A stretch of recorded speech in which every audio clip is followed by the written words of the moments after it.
Hey guys, today I'm going to be showing you how to cover up your eyebrows without shaving it or doing anything crazy. This method is used in special effects as well as drag makeup, and it's very simple to do. So here are the products you'll need. A non-toxic washable all-purpose glue stick, a white translucent powder, a loose powder puff, spatula but you can use a tweezer, concealer or foundation. You're going to take the glue stick and you're going to apply this to your eyebrows, and you're going to keep applying it until you have enough.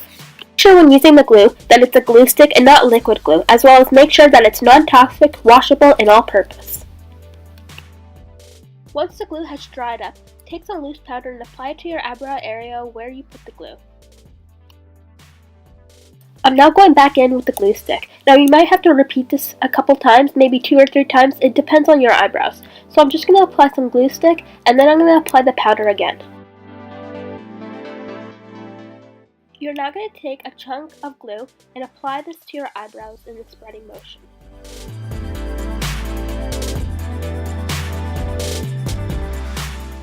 Once it's all dried up, you're just going to apply some powder to your eyebrows. This is the last step. Apply some concealer or foundation to your eyebrows. This is how your eyebrows get covered and unnoticeable. As a disclaimer, when taking off the glue, make sure that you go and use soap and water and apply it to your brows and just wash it off and scrub it and just take it all off. It won't take any of your eyebrow hairs off because I've done this so many times, but just don't try to peel it off. Just rub it with some soap and water and try to get all of it out. And this is the final result. I hope you enjoyed this tutorial.